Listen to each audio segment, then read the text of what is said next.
Hey, coucou, ça va bien?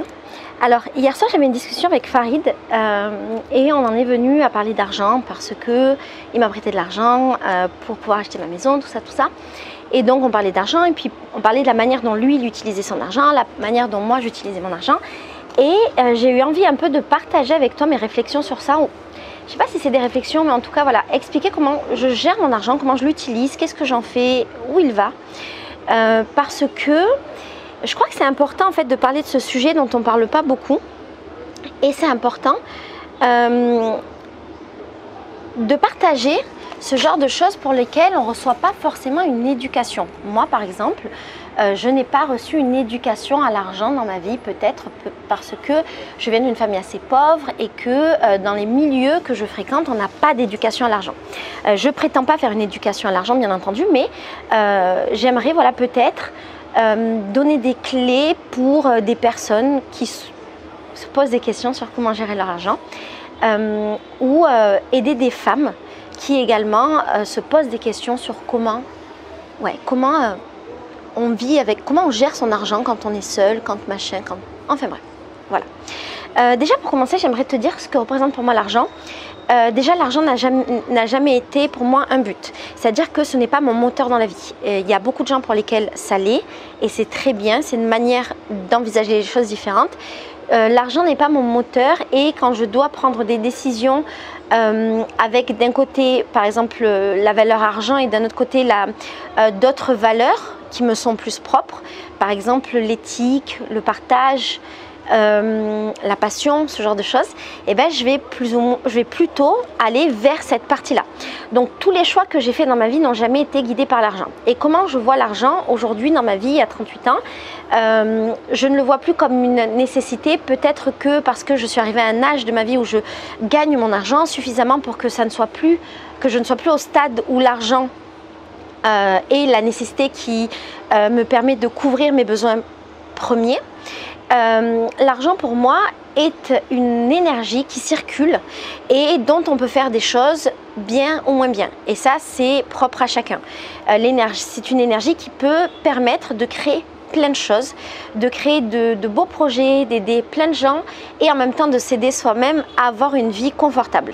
Voilà comment j'imagine la vie et comment je me vois utiliser mon argent. Cette énergie qui doit circuler au maximum et qui n'est pas faite pour stagner. Où j'en suis dans ma vie à 38 ans par rapport à mon argent. Quand j'étais jeune, je suis née dans une famille pauvre, j'ai grandi dans une famille pauvre, puis j'ai réussi à sortir de ma classe pauvre pour aller dans une classe moyenne en France. Et aujourd'hui, j'habite au Brésil et en étant dans un pays qui est plus pauvre, je fais partie d'une classe qui est quand même plus haute, je fais partie d'une classe moyenne haute, voire très haute. Je gagne très bien ma vie et du fait que l'euro soit une monnaie forte, je gagne beaucoup mieux ma vie que la plupart des personnes qui m'entourent. Donc j'ai une vie qui est très confortable. Il y a beaucoup de Français qui vivent au Brésil et qui vivent aussi avec cette vie très confortable et qui font des choix de vie un peu différents des miens, dans le sens où, comme ils accèdent à une classe sociale supérieure, ils vivent une réalité à laquelle ils n'auraient pas eu accès en France. Je m'explique. En France, quand on vient d'une classe moyenne, il y a des choses qu'on ne peut pas faire tous les jours dans notre quotidien. On ne peut pas avoir une très belle maison, un très bel appartement, on ne peut pas manger dans des très bons restos tout le temps, avoir accès à une certaine gastronomie, on ne peut pas avoir accès à autant de voyages qu'on voudrait, on ne peut pas avoir accès par exemple à une femme de ménage à la maison, à une nounou, à une très belle voiture, à beaucoup de loisirs, ce genre de choses. Quand on arrive au Brésil, on passe très vite de cette classe moyenne à cette classe supérieure et par rapport à ce que je t'ai dit, par rapport au salaire français, à l'euro qui est plus élevé, tout ça, on a accès en fait à cette classe supérieure. Et là, on peut faire le choix d'aller vers cette classe supérieure et de vivre dans une autre classe ou de vivre un petit peu comme on vivait avant, en ayant conscience du fait qu'on a un pouvoir d'achat qui est plus élevé. Moi, je me situe un peu plus là-dedans. Il y a beaucoup d'expats que je connais qui vivent comme ça, qui habitent dans des très beaux quartiers, qui ont des appartements, des maisons très très chères, qui ont des employés, de belles voitures et qui se permettent beaucoup de choses, qui vont beaucoup au restaurant, qui ont des loisirs chers, qui s'achètent des vêtements chers, tout ça. Et c'est très bien parce que oui, cette expatriation, même si c'est facile de parler d'expatriation parce qu'on est des Français, mais j'ai bien conscience du fait que si on remettait ça dans un autre contexte, on ne serait plus des expatriés mais des immigrés. Donc cette émigration, ou immigration, pardon, j'ai un doute, nous permet d'accéder de fait à tous ces privilèges. Moi j'ai une vie un peu différente, disons que je suis quand même très privilégiée parce que je viens d'acheter une maison, une très grande maison, une très belle maison à laquelle je n'aurais absolument jamais eu accès en France parce que je viens d'une famille beaucoup trop modeste et que ça aurait été très difficile de sauter de ma classe à cette classe-là. L'écart est trop important. Donc je me suis fait ce luxe-là, mais à côté de ça, je mène une vie absolument très simple. Je vais pas au restaurant, je n'achète pas de vêtements chers et je vais t'expliquer mon mode de vie, mais tu vas voir, voilà, moi j'ai choisi d'être dans une vie très simple.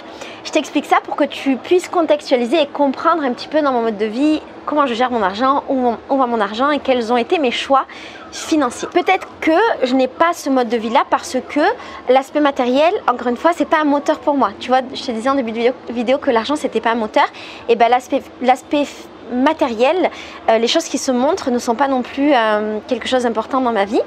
Et ça ne veut pas dire que c'est pas bien que ça le soit pour d'autres personnes, c'est vraiment des choix de vie, des échelles de valeurs qui sont différentes. Mais tu vois, par exemple, mon confort dans ma maison, mon foyer, c'était quelque chose de très important. Et c'est drôle parce qu'avant d'arriver au Brésil, j'avais pas conscience de ça. Et peut-être qu'avec l'âge et avec la possibilité, eh ben, je me suis ouvert, voilà, cet accès à quelque chose dont je rêvais, mais que je m'étais jamais permis de rêver avant. Je ne sais pas si tu vois ce que je veux dire. Moi, j'ai grandi dans un quartier, j'ai grandi dans les cités de Marseille et de Pau. Personne n'a jamais été propriétaire dans ma vie. Et avant de connaître mon ancien mari, avec lequel j'ai acheté un bien immobilier, je ne pensais pas dans ma vie être capable de pouvoir être propriétaire parce que je n'avais jamais eu de modèle de représentation du fait que je sois une fille d'immigrés. Je n'avais pas eu de modèle me disant que je pouvais avoir accès à ça. Donc dans ma tête, l'accès au rêve n'était même pas permis. Et donc quand je suis arrivée ici, j'ai cette fenêtre qui s'est ouverte et c'est intéressant parce que du coup, ce foyer, ce mode de vie, cette maison, c'est devenu impossible. C'est intéressant de penser à ça. Je ne l'avais pas écrit, je n'y avais pas pensé, mais c'est vrai, c'est devenu impossible qui ne l'avait jamais été avant du fait de la classe sociale de laquelle je venais et de mes origines. Et alors, je gagne de l'argent, je gagne beaucoup plus que la moyenne des Brésiliens. Qu'est-ce que je fais de mon argent du coup si j'ai pas cette vie un petit peu de fast et de dépenses? Alors déjà, depuis un an, si on regarde à une toute petite échelle, absolument chaque réal et euro que je gagne dans ma vie est complètement absorbé par ma maison. J'ai acheté une vieille maison de 1800 et donc j'ai décidé de la rénover entièrement. Ça m'a coûté extrêmement cher, j'ai quasiment doublé le prix de ma maison juste avec la rénovation, les meubles, la décoratrice, tout ça. Et donc j'ai investi depuis un an chaque centime de ma vie dans ma maison. Et ça a été très clair dans ma tête un jour où j'ai décidé de me focus sur ce projet-là. Quand j'ai décidé d'acheter ma maison, j'avais mon capital, je l'ai acheté cash parce que je ne pouvais pas faire de crédit. Et Farid, donc mon ancien mari, m'a prêté de l'argent pour m'aider à acheter ma maison. Et donc j'ai acheté ma maison et puis à partir du jour où c'est devenu un projet, eh ben, j'ai complètement arrêté de consommer des choses qui n'étaient pas absolument nécessaires et j'ai enlevé énormément de plaisir dans ma vie. Par exemple, j'ai arrêté de commander du manger sur internet, j'ai arrêté de manger au restaurant, j'ai complètement arrêté de partir en vacances, de voyager, même un week-end. Je suis plus jamais partie depuis. Si je suis partie, j'ai pas le souvenir d'être partie, mais si je suis partie, c'était vraiment des trucs qui n'avaient pas de coût proche ou bien chez des amis, des choses comme ça. J'ai arrêté d'acheter des habits, j'ai repensé ma manière de manger aussi, en achetant vraiment que des produits très basiques et en cuisinant dans ma maison, des choses simples et efficaces. J'ai investi chaque pouvoir d'achat que j'avais pour pouvoir construire ce rêve qui était mon foyer et pour avoir ça et que ce soit quelque chose, tu vois, de sûr. Et d'ailleurs, j'ai décidé d'investir que dans des choses de qualité. Donc tout ce que j'ai acheté, ça coûtait cher, c'était des bons trucs parce que je voulais des choses qui soient durables et que j'ai pas besoin de revenir sur cet investissement-là plus tard. Tout l'argent que j'avais de côté dans mon existence, tout est parti bien entendu dans l'achat de ma maison. Et alors au quotidien, comment j'utilise mon argent, d'autant plus maintenant que j'arrive à la fin de mes travaux, donc je commence petit à petit à retrouver un petit pouvoir d'achat. Comment j'ai utilisé mon argent avant ma maison et maintenant que je retrouve un pouvoir d'achat. Alors il faut savoir que j'achète très peu d'habits. J'avais fait un défi d'ailleurs pendant 6 ans où je n'achetais plus aucun habit. J'ai posté la vidéo qui explique ce défi sur YouTube. Je mettrai le lien en barre d'infos. Et d'ailleurs il faut que je te poste la vidéo du après, comment je suis revenue à acheter des vêtements. Je continue à acheter très peu de vêtements et j'ai fait le choix d'acheter des vêtements qui ne coûtent pas cher. Je ne sais pas si c'est un bon choix ou un pas bon choix sur du long terme. Globalement, j'achète des vêtements qui ne sont jamais de marque, bien entendu. J'achète pas des vêtements dans les boutiques classiques brésiliennes des gens qui ont des moyens, mais je vais plutôt dans les marchés et j'achète aux petits commerçants, j'achète aux petits fabricants, aux petites usines ou j'achète directement aux créateurs. Ça peut me coûter un tout petit peu plus cher, mais je fais cet effort et j'achète beaucoup de pièces très basiques et aux créateurs, j'achète des choses un peu plus travaillées. Donc le vêtement, ce n'est pas un gros poste de dépense dans ma vie. Et là, ça fait très longtemps que j'ai rien acheté parce que je crois que c'est bon, je suis arrivée, j'ai fait ma garde-robe, j'ai plus trop besoin. J'achète par contre énormément dans la culture. C'est quelque chose de très important pour moi et c'est un poste de dépense sur lequel je ne veux pas rogner. Alors pendant 1 an, j'ai plus acheté de livres quasiment, je dis quasiment parce que j'ai quand même acheté des livres sur Kindle parce que c'était pas possible pour moi. Je lis tous les jours donc il faut que je m'alimente et même si j'ai des tonnes et des tonnes et des tonnes de livres à lire chez moi et dans ma Kindle, ben voilà, il y avait des nouveaux livres que je voulais absolument lire donc je me suis pas privée parce que c'est le plaisir de mon existence. Mais disons que voilà, pendant 1 an, je me suis beaucoup limitée et d'ailleurs, je me suis fait une liste de livres sur Amazon. J'achète mes livres sur Amazon et je me suis fait une liste énorme de livres. Je crois qu'il y a pour 1 500 € de livres qui sont en attente et je me suis dit que mon premier cadeau que je me ferai quand j'aurai terminé de tout payer dans ma vie, ce sera ce panier de 1 500 € de tous les livres que je veux acheter depuis 1 an et quelques. Comme je t'ai dit, je ne vais pas au restaurant et ça même avant ma maison, j'ai pas trop cette culture du restaurant, peut-être que parce qu'on me l'a pas inculqué dans ma vie. Je viens d'une famille pauvre, on n'avait pas la culture du restaurant et donc je continue comme ça et j'ai plutôt tendance moi à manger dans des petits boui-boui. Là je suis dans la favela de Rocinha, je suis dans ma maison de la favela que j'ai acheté il y a 1 an et quelques maintenant, 1 an et demi. Et d'ailleurs, si tu veux connaître toute l'histoire de l'achat de cette maison, je te mets le lien dans la barre d'infos. Et donc, je suis dans ma maison de Rocinha. Et quand je suis ici, je suis comme un poisson dans l'eau parce que je mange que dans les petits restos de favela et je suis la plus heureuse. Et quand je suis dans mon quartier, je mange dans les petits trucs un peu pas très connus, pas très chers, genre le truc du peuple. Et il y a un truc ici à Rio, je te donne cette astuce si tu viens. Quand un endroit est un endroit de travailleurs, ça veut dire que ce sera bon et pas cher. Donc je mange dans les endroits de travailleurs. Je ne vais pas dans les soirées payantes ou très rarement. Ça c'est quelque chose que j'ai fait très vite en arrivant ici parce que à Rio, quand une soirée est payante, ça veut dire qu'elle n'est pas accessible aux gens qui sont plus vulnérables, notamment aux personnes noires et aux personnes de favela. Les personnes noires généralement sont des personnes de favela ici à Rio parce qu'on est dans un pays avec des énormes inégalités et un énorme racisme structurel. J'ai fait une vidéo sur la question, je te la mets dans la barre d'infos. Et donc je refuse d'aller là où les gens du quotidien, les gens autour de moi ne peuvent pas aller. Et donc ça c'est un peu comme un indicateur. Si c'est payant, si ça dépasse une certaine somme, je sais que j'irai pas. Et de manière générale, je vais plutôt dans des soirées gratuites. À Rio, il y a énormément de soirées de rue qui sont gratuites. Et donc je vais plutôt là-bas et je préfère donner de l'argent dans les chapeaux. On a cette culture du chapeau à Rio. Quand il y a un événement gratuit, il y a un chapeau qui tourne pour payer comment ça s'appelle, les artistes. Je préfère donner mon argent dans les chapeaux pour que ça aille directement à l'artiste que de payer un lieu. J'ai conscience du fait que les lieux ont besoin aussi de vivre, tout ça, mais il y a d'autres gens qui investissent là-dedans. Moi, je décide d'investir mon énergie, mon argent, que je transforme en énergie, et de la donner aux artistes de rue qui ont moins de financement et qui n'ont pas des lieux où ils reçoivent de l'argent pour pouvoir se produire. Du coup, je n'ai pas trop de problème à investir dans la culture. Encore une fois, l'argent c'est une énergie. Où est-ce que je la mets? Je ne vais pas la mettre dans un restaurant, mais je vais la mettre très facilement dans un spectacle, dans un show, dans un artiste, dans le soutien d'une personne. En parlant de soutien, je soutiens aussi beaucoup les gens au quotidien. J'ai tendance à laisser des pourboires, même si on n'a pas la culture du pourboire à Rio, parce que le pourboire est déjà compté dans la note.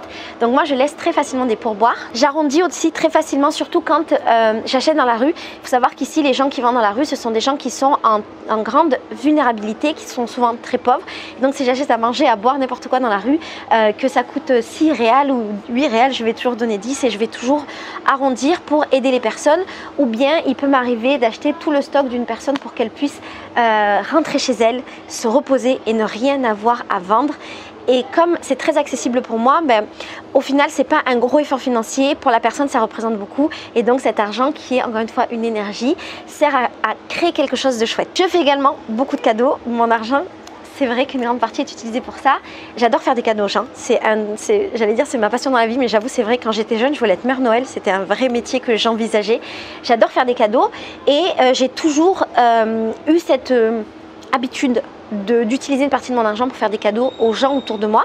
Et donc ici au Brésil, bien entendu, je continue. Je ne mets pas beaucoup mon argent dans les voyages, mais ça c'est pas le mieux. En fait, j'aimerais mettre beaucoup plus mon argent dans les voyages. Je le fais pas depuis un moment parce que voilà, j'avais des projets, tout ça.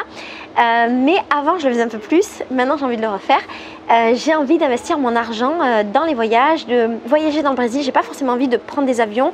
J'ai pas forcément envie de sortir du Brésil, mais j'ai envie de visiter ce pays de la manière la plus éthique possible, par bus, en sac à dos et j'ai envie, oui, d'utiliser mon argent pour ça.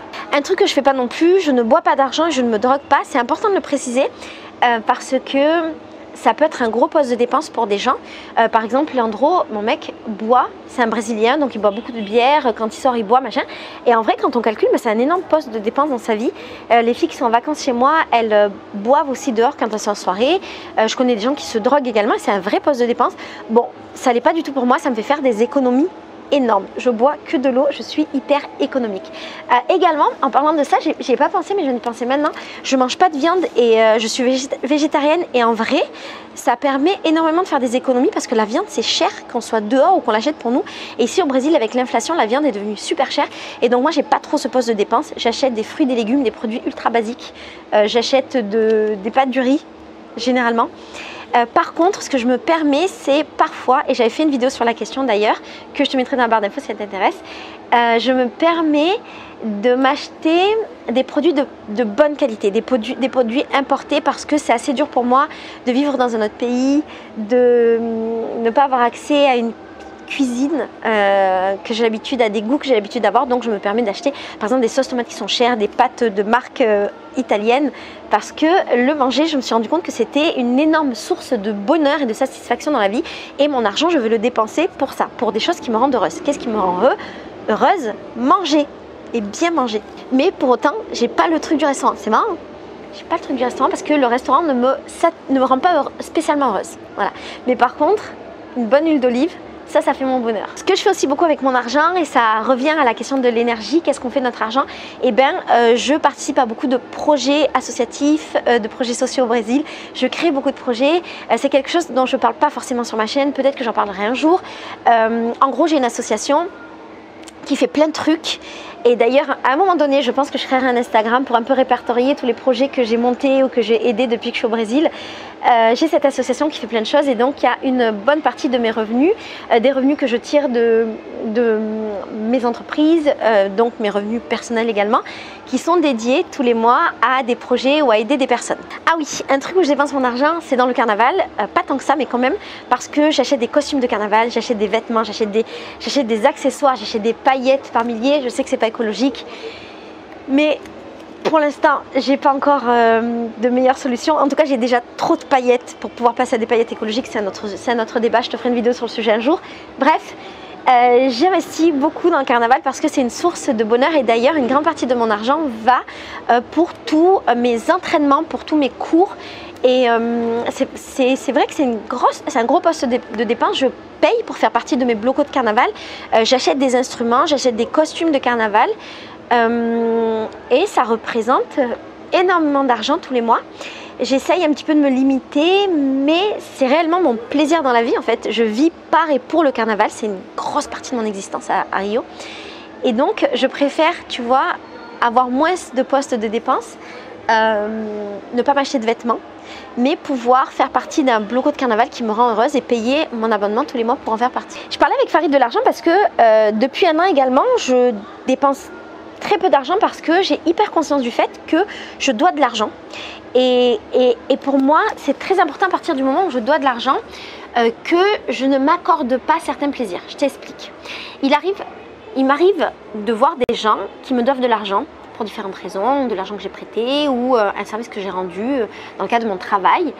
Et les personnes sont censées me payer et elles ne me payent pas, elles me font galérer. Ça peut être ma maison d'hôte, ça peut être mes voyages organisés, tout ça, tout ça. Et donc, ça m'arrive de voir des personnes qui se permettent de partir en vacances, de faire plein de trucs de ouf alors qu'elles me doivent de l'argent. Et pour moi, c'est toujours très bizarre parce que j'ai pas cette habitude. J'allais dire, j'ai pas été élevée comme ça, mais je pense que c'est vrai, c'est dans mon éducation. À partir du moment où je dois de l'argent à quelqu'un, et ben tant que je ne l'ai pas remboursé, je ne me permets pas de faire des choses que la personne ne peut pas faire parce que je lui dois de l'argent. Donc, si également je ne suis pas partie en vacances depuis longtemps, c'est parce que je dois de l'argent à Farid. Maintenant, je dois de l'argent chez Alejandro, il m'a prêté beaucoup d'argent, c'est un truc de malade. Tout l'argent que Alejandro gagne depuis un an, quasiment. En dehors des factures qu'il a payées, tout l'argent qu'il gagne, il paye mes travaux. Et je lui dois beaucoup d'argent maintenant. J'ai beaucoup de chance, je ne sais pas si t'imagines, que mon ex-mari et mon futur mari m'aient autant aidé pour mes projets. C'est vraiment génial, je suis trop contente. Et c'est aussi pour ça que je ne me permets pas en fait, parce que j'ai une responsabilité morale qui est énorme. On m'a fait confiance et donc je dois être à la hauteur de cette confiance. Du coup, même si là j'arrive à la fin de mes travaux et que je vais pouvoir de nouveau utiliser mon argent pour moi, et donc tant que je n'aurai pas rembourser tout le monde, je considérais que je ne peux pas me permettre certaines choses. Peut-être tu vas trouver ça débile, peut-être que tu n'es pas du tout d'accord avec ça, mais c'est une valeur qui est très forte pour moi. Je n'aime pas avoir des dettes et je n'aime surtout pas avoir des dettes et profiter de la vie sur le compte de quelqu'un d'autre. Et alors je me faisais la réflexion que mon rapport à l'argent a forcément changé depuis que j'habite ici parce que j'ai changé de classe sociale, j'ai une monnaie beaucoup plus forte, je gagne beaucoup plus d'argent. Donc je suis devenue quelqu'un de privilégié, ce qui est très intéressant parce que je viens de quartier en France et je viens d'une famille très très pauvre. Moi j'ai grandi avec les colis alimentaires, j'ai grandi avec le lait en poudre des colis alimentaires et avec l'aide sociale, avec les bons vacances, je ne sais plus comment ça s'appelle, avec les chèques restaurants, je ne sais plus si ça s'appelle comme ça. Et donc j'étais vraiment pauvre et du coup mon rapport à l'argent change forcément quand je vois que ma vie financière évolue. Je trouve que l'argent du coup amène une responsabilité. J'avais pas conscience de ça avant parce que j'avais pas d'argent, donc j'avais pas cette responsabilité. Je trouve que l'argent amène une responsabilité et qu'on ne peut pas, qu'on ne devrait pas faire n'importe quoi avec son argent. Bien entendu, on est libre de l'utiliser de la manière dont on a envie, c'est clair. Mais par rapport à l'éducation que j'ai reçue, aux valeurs que j'ai reçues, qu'on m'a transmises, aux valeurs que j'ai acquises pendant ma vie de jeune femme, d'adulte. Oui, je pense que j'ai une grosse responsabilité et que du coup, je dois continuer à utiliser mon argent pour pouvoir faire des choses qui ont du sens et aider le maximum de personnes. Également, je me rends bien compte que j'ai pas de bouée de sauvetage. Un jour, je ne gagnerai plus d'argent, peut-être je serai retraitée, sauf que moi, je n'aurai pas de retraite parce que j'habite pas en France. Et donc, j'ai conscience du fait qu'il faut que je sois capable d'investir le plus pour me mettre à l'abri du besoin plus tard. Et en même temps, j'ai beaucoup de mal à penser à l'avenir, à la retraite, pour plein de raisons. La première, c'est qu'on est dans une période dans notre monde qui est très compliquée, avec le réchauffement climatique, des guerres, des machins, et j'ai beaucoup de mal à imaginer un futur, même si très probablement ce sont juste des peurs et très probablement que le monde continuera d'être monde. Mais c'est vrai que je me fais cette réflexion en ce moment dans ma vie de est-ce qu'il ne serait pas plus judicieux d'utiliser cet argent pour faire des choses maintenant, et c'est ce que je fais d'ailleurs, d'utiliser cet argent, l'argent que je gagne dans ma vie pour faire des choses maintenant qui ont du sens et également garder une partie pour un plus tard hypothétique, mais en tout cas ne pas tout miser sur un plus tard. Je te dis ça parce que j'ai souvent entendu des histoires de personnes qui se sont sacrifiées toute leur vie, qui ont travaillé, notamment dans la génération de nos parents, qui se sont sacrifiés, qui ont travaillé toute leur vie pour profiter pendant la retraite. Et puis finalement, dans la retraite, ils étaient fatigués, ils ne pouvaient pas vraiment profiter, la vie était plus chère, ou ils ont eu des choses qui ont fait qu'ils ont perdu l'argent ou les investissements qu'ils avaient pu faire. Et donc, j'ai pas trop ce truc-là, voilà, de vouloir tout miser sur le futur. Peut-être que je le regretterai, peut-être, ou peut-être pas.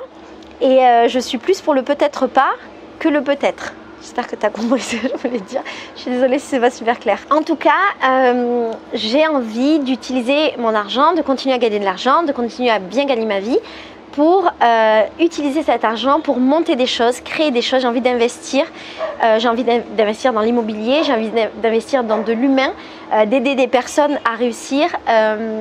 J'ai envie d'investir dans des projets auxquels je crois, soit des projets que je crée, soit des projets que je soutiens.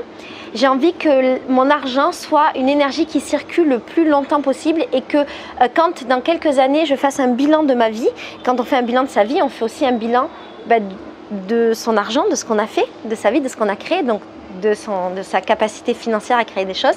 J'ai envie d'être fière de moi et j'ai envie que les choses aient un sens.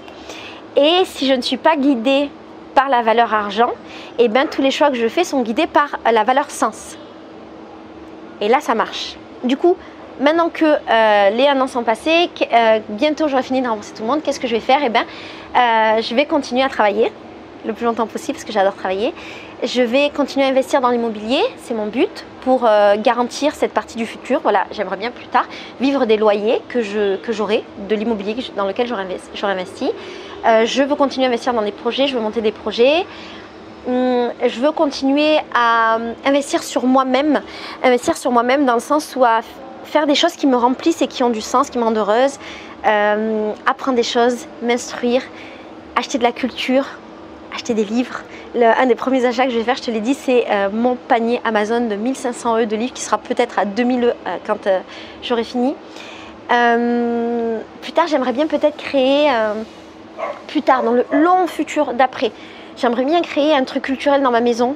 Tu vois, je me dis peut-être que je ne serai pas maison d'hôte toute la vie et peut-être que le après de la maison d'hôte, ce sera comme un centre culturel dans ma maison pour continuer à créer des projets, à monter des choses, à aider des gens. Ça peut être vraiment chouette. Imagine si la maison du bonheur, ça devient un centre culturel plus tard, dans 20 ans. On ne sait pas dans la vie, tu vois. Une bibliothèque, une librairie. J'avais d'ailleurs le projet de reprendre une librairie à Rio, mais malheureusement, ça m'est passé sous le nez. J'ai envie de créer plein de choses chouettes qui me rendent heureuse, qui me remplissent et qui remplissent tous les gens autour de moi de bonheur. Voilà comment j'utilise mon argent et je veux utiliser mon argent. Je ne sais pas si cette vidéo, elle peut t'aider dans ta manière de gérer ton argent parce que je te dis des choses qui sont vraiment propres à moi, à là où je vis, à tout ça. Mais je crois que ça va dans la continuité de tout ce que je partage avec toi sur ma chaîne parce que tu m'as vu évoluer de plein de manières différentes. Tu m'as vu voyager sans argent, tu m'as vu être femme au foyer. Avant ça même, tu m'as vu avoir des entreprises en France, tu m'as vu être femme au foyer, tu m'as vu voyager sans argent parce que vraiment, j'avais pas d'argent. Tu m'as vu après commencer à créer des choses ici, commencer à monter mes entreprises. Tu as suivi peut-être certains projets si on s'est rencontrés au Brésil et qu'on en a parlé, si tu as capté des choses sur Instagram ou dans ma chaîne. Donc tu me vois évoluer, tu m'as vu acheter mon premier appartement ici dans la favela, tu m'as vu acheter ma maison. Tu seras témoin de tout ce qui va se passer dans ma vie et du coup, cette vidéo permet peut-être de lier un peu les choses et de comprendre comment je fonctionne et peut-être d'inspirer, de donner des modèles. Moi, j'aurais bien aimé, en tout cas, quand j'étais jeune, avoir un modèle d'une femme indépendante, encore plus d'une femme maghrébine, d'une femme d'origine algérienne comme moi, peut-être une femme divorcée aussi, qui a réussi à créer des choses à partir de zéro ou à repartir de zéro pour créer. Et j'aurais bien aimé voir et comprendre comment, justement, qu'est-ce qu'elle faisait de son argent et comment elle voyait cette valeur argent qui est tellement forte pour tellement de personnes. Voilà. Je te fais des gros bisous. N'hésite pas à me dire toi aussi comment tu utilises ton argent, quelles sont tes valeurs liées à l'argent et ce que tu penses de tout ça. Je t'embrasse très fort. Ciao.